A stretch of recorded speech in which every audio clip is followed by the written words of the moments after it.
J'avais envie de revenir avec vous dans cette vidéo sur les relations complexes que pouvait avoir une personne comme Marine Le Pen avec le Trumpisme en Amérique et comment, dans une certaine mesure, le Trumpisme influence et influe sur le débat public en France et comment il pose certains problèmes pour certaines personnalités politiques, que ce soit aussi bien des personnes comme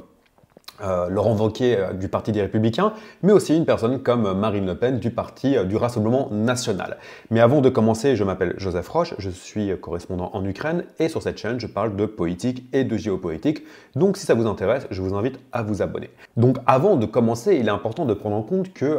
Marine Le Pen et Donald Trump partagent certains thèmes de combat assez similaires et que par conséquent, une partie non négligeable de l'électorat de Marine Le Pen ou de l'électorat potentiel de Marine Le Pen pourrait être séduit par certaines rhétoriques proposées par Donald Trump et du coup, par conséquent, être pris par Marine Le Pen, mais aussi, dans une certaine mesure, une autre partie de l'électorat de Marine Le Pen en est beaucoup plus circonspect et beaucoup plus méfiant. Mais sans plus tarder, essayons de déjà voir quelles sont les similarités entre Marine Le Pen et Donald Trump. Alors, l'une des premières similarités qui saute aux yeux, c'est bien sûr la rhétorique, le discours anti-élite, ce discours populiste assez classique, parce que le populisme est assez difficile à définir, mais s'il y a bien une définition qu'on peut donner au populisme, c'est toujours cette volonté d'être nous contre eux. Le peuple contre les élites, les personnes de race blanche contre les personnes d'autres races. Donc c'est un peu ça vraiment l'idée du populisme et par conséquent on retrouve très souvent cette rhétorique que Marine Le Pen a contre les élites, que ce soit les élites françaises qui sont incarnées par quelqu'un comme Macron ou par exemple les élites de Bruxelles qui sont considérées comme étant celles qui de près ou de loin, sont celles qui dirigent la France parce que, selon le discours de Marine Le Pen, la France aurait cédé son souverainisme aux élites de Bruxelles qui ne sont pas démocratiquement élues, ce qui est d'ailleurs faux parce que le gouvernement européen est élu de manière directe et indirecte, que ce soit par les élections européennes ou tout simplement par nos représentants qui, eux, ont été élus par nous. Mais bon, ça, c'est un autre débat. Alors, le deuxième point de similarité qu'on a entre Donald Trump et Marine Le Pen, c'est vraiment la question du nationalisme et du souverainisme. Donald Trump prône une politique de souveraineté nationale forte, le America First, et Marine Le Pen, elle aussi, rejette la supranationalité européenne au profit de l'Europe des nations. Le troisième point, alors qui est bien sûr évident, c'est la lutte et l'hostilité contre l'immigration. Enfin, c'est la méfiance contre les médias, la lutte qu'on peut avoir contre New York Times, Washington Post, mais aussi Marine Le Pen qui peut s'attaquer par exemple à des médias comme Le Monde, des médias comme Libération, qui sont bien sûr, surtout pour Libération,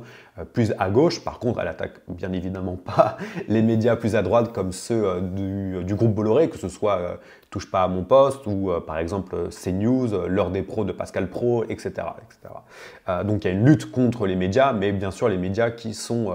des médias, on va dire, considérés d'opposition par cette partie-là. Après, il y a bien sûr une forme de proximité avec la Russie, même si bien sûr Marine Le Pen essaye de mitiger cette proximité depuis 2022, depuis l'invasion de l'Ukraine par la Russie. Mais par contre, Donald Trump, on le voit actuellement, a en tout cas, une forme de bienveillance envers Vladimir Poutine, ce qui pendant longtemps a été le cas de Marine Le Pen, même par exemple quand Marine Le Pen a reconnu le fait que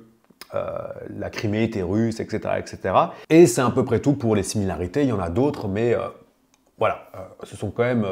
des points qu'on peut retrouver pas mal. Et alors bien sûr, il y a des différences majeures, on ne va pas revenir sur toutes les différences majeures. Il y a le style de politique qui est différent entre une Marine Le Pen qui veut dédiaboliser son discours et de l'autre, au contraire, quelqu'un comme Donald Trump qui est disruptif, brutal, violent, etc. etc.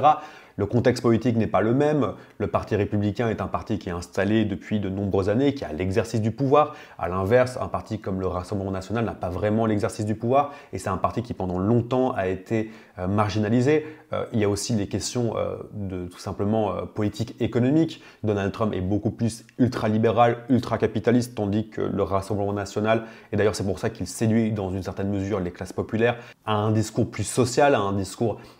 plus enclin envers la lutte contre la globalisation, la volonté de ramener les industries en France. Alors Donald Trump aussi, avec ses tarifs, essaye de faire ça, mais il y a incohérence économique assez importante entre ce que prône Donald Trump et ce que fait Donald Trump et ce que fait Donald Trump et ce que veut Donald Trump, parce que je pense qu'il y a une mauvaise compréhension de ce que sont les tarifs, mais bon, ça c'est encore une autre question. Aussi, les différences qu'on peut avoir, c'est le positionnement sur l'Europe, parce qu'on l'a dit, bien sûr, Marine Le Pen veut désenclaver dans une certaine mesure la France de la bureaucratie bruxelloise, mais n'a pas envie de quitter l'Union européenne. On n'est plus du tout comme à l'époque où Marine Le Pen se réjouissait du Brexit en espérant bientôt le Frexit, parce que le Brexit a montré que en fait, quitter l'Europe était quand même compliqué d'un point de vue économique et ne servait pas vraiment les intérêts du pays. À l'inverse, Donald Trump veut détruire l'Europe. Il a dit récemment que l'Union européenne a été créée pour entuber les Américains. Donc voilà, il y a aussi cette différence qui est notable. Et comme l'a dit aussi, une attitude face à la guerre en Ukraine qui a quand même pas mal évolué du côté de Marine Le Pen, avec une prise de distance non négligeable à l'encontre des pro-Poutine du Rassemblement national, des gens comme par exemple Thierry Mariani, qui sont des pro-Poutine et des grands fans de la Russie. D'ailleurs, dans le Rassemblement national, je pourrais faire un jour une vidéo sur le sujet, il y a vraiment une scission entre pro-ukrainiens et pro-Poutine au début de la guerre. Mais force est de constater que les pro-ukrainiens ont plus gagné la bataille à l'intérieur du Rassemblement national et les poutinistes, au contraire, ont été un peu relégués au placard du parti. Donc voilà, c'est un peu les similarités et les différences. Mais du coup, ces similarités et différences, par conséquent, peuvent compliquer la tâche de Marine Le Pen dans sa volonté de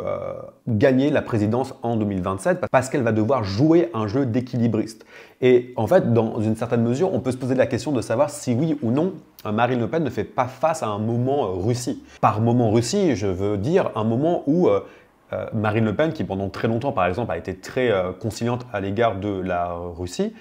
s'est retrouvée en 2022 face à des positions qu'elle ne pouvait plus tenir et une nécessité de changer complètement son narratif. Mais la différence, c'est que le moment Russie s'est fait en une nuit avec l'invasion de l'Ukraine, tandis que le moment Trump va se faire sur le long terme. Et le problème, c'est que Marine Le Pen n'a pas d'autre choix que prendre des positions par rapport à Donald Trump, parce que depuis 2016, elle a toujours été très favorable à Donald Trump, elle a toujours loué le nationalisme et le souverainisme et les politiques de Donald Trump. Elle s'est réjouie de manière un peu plus circonspecte du retour de Donald Trump à la Maison-Blanche en 2024. Mais comme toute personne aujourd'hui, étant donné que Donald Trump impose l'agenda politique, toute personne, tout leader, de Mélanie à Orban, en passant par Netanyahou, Zelensky, Poutine, Macron et compagnie, tout le monde doit recalibrer sa politique étrangère et intérieure par rapport à l'Amérique, parce que l'Amérique est la plus grande puissance sur l'échiquier mondial, avec la plus grande économie, pour l'instant, on va voir ce que ça va donner, la plus grande armée, et voilà, l'Amérique reste un player essentiel, et du coup, Marine Le Pen n'a pas d'autre choix que de composer avec cette nouvelle équation qu'est le Trumpisme 2.0. Mais comme je l'ai dit, étant donné que c'est quelque chose qui va se faire sur le long terme, le Trumpisme va se faire dans les mois, voire les années à venir, tandis que la Russie, c'était simple. La Russie envahit l'Ukraine, on ne peut pas soutenir l'invasion d'un pays, on recalibre la politique étrangère intérieure et le discours général du Rassemblement national par rapport à la Russie à l'aune de ce qui se passe actuellement en Ukraine. Et du coup, la question qui va se poser, c'est comment composer avec ces différentes nouveautés. Parce que, comme vous pouvez le voir sur ce graphe, le Rassemblement national, en fait, dans son électorat, est assez divisé par rapport à Donald Trump. On voit que plus ou moins 40% d'entre eux ont une vision soit négative, soit vraiment négative par rapport à Trump, et que 40% d'entre eux ont une vision positive, voire très positive à l'égard de Trump, et un 20% qui n'a pas vraiment d'opinion plus que ça. Et le problème, c'est que pour gagner les élections, ou en tout cas rester un parti assez important, Marine Le Pen doit composer avec ses deux ailes. Parce que d'un côté, dans le Rassemblement national, on a vraiment l'aile droite du parti qui est vraiment très anti-immigration, contre les institutions de manière générale, sont pour un État illibéral, sont pour grosso modo une forme de urbanisation de la France, que la France devienne une forme de démocratie illibérale. Mais voilà, il y a une partie non négligeable du Rassemblement national qui est séduit par le Trumpisme, la lutte contre l'état de droit, contre le deep state, contre les élites, contre l'immigration, contre l'Ukraine, pour la Russie, etc., etc. Mais de l'autre, on a un électorat du Rassemblement national, un électorat du RN, qui, pour le coup, est toujours attaché aux valeurs démocratiques, toujours attaché à l'état de droit, toujours attaché à une vision de la France qui peut-être s'inscrit dans l'Union européenne, mais n'est pas dans un rejet total de tout ce qui se fait au niveau de Bruxelles, avec peut-être des bémols à droite et à gauche, et aussi un électorat du RN qui est pro-ukrainien, anti-Poutine, etc., etc. Parce que moi, je ne suis pas du tout de ces gens qui pensent que, oh mon Dieu, les électeurs du RN sont tous des horribles racistes fascistes, pas du tout. Moi, je suis vraiment conscient que il y a aussi dans l'électorat du RN une partie de la France qui ne se retrouve juste pas dans les propositions offertes par des partis comme ceux de Macron, du PS, des Républicains, de LFI, etc., etc., etc. Et qu'il y a aussi en France une France de la périphérie, une France agricole qui a souffert de la globalisation, qui a souffert des politiques ultralibérales qu'on a pu avoir sous Macron. Donc moi, ce n'est pas du tout un jugement de valeur que je fais ici. Au contraire, je trouve que il y a un électorat du RN qui propose des arguments qui sont très très valables, mais qui s'inscrivent dans les valeurs que nous, en Europe et en France en particulier, nous avons décidé, à savoir créer une société sur base de l'état de droit, du respect de la hiérarchie des normes, à savoir le fait qu'on doit respecter la Constitution, que la Constitution est l'instance suprême que le président doit respecter, ce que Donald Trump essaye de casser actuellement, et s'inscrire dans une vision tout simplement de séparation des pouvoirs entre l'exécutif, le législatif et le judiciaire. Et en fait, c'est dans ce jeu compliqué que Marine Le Pen va évoluer dans les 2 prochaines années à venir, à savoir contenter un électorat qui est plus trumpiste et un électorat qui, au contraire, veut préserver l'état de droit en France. Et c'est justement la question qui va se poser justement avec les décisions que Donald Trump vont prendre de plus en plus, et c'est comme ça que le parti va se positionner, avec déjà des positions, déclarations qui sont intéressantes, avec Marine Le Pen qui a critiqué Donald Trump sur la manière dont il a géré la discussion dans le bureau ovale avec Zelensky, l'arrêt de l'aide à l'Ukraine, bon, ça a été remis, et aussi Jordan Bardella qui a refusé de parler lors de l'événement de EPAC, dans lequel Steve Bannon, donc un ancien conseiller de Donald Trump, s'est retrouvé à faire un salut NAZI. Et du coup, Jordan Bardella, dans une volonté de garder une forme de respectabilité du parti, a décidé de ne pas faire son discours à EPAC, parce que pour un parti qui essaye de se dédiaboliser, parler après une personne qui a fait un salut NAZI, c'était quand même relativement compliqué de le justifier. Et d'ailleurs, Steve Bannon s'en est pris de manière très très violente à Bardella en disant que c'était un petit PEDE, qu'il n'avait aucune consistance et que c'est un peu un PUSSI, donc une lopette, de pas avoir voulu parler et que jamais il sera capable de diriger la France parce que, once again, c'est une petite lopette qui n'a pas de coronesse. Grosso modo, c'est ça qu'il a dit. Hein. C'est pas moi qui paraphrase, c'était vraiment ça ce qu'il a dit. Et du coup, on voit quand même une prise de distance par rapport à Donald Trump, mais un jeu d'équilibriste. À savoir, en fait, tout simplement une forme de nationalisme gaulliste en disant on peut s'inspirer de ce que fait Donald Trump, mais on est français, on reste français et on le fait à la française.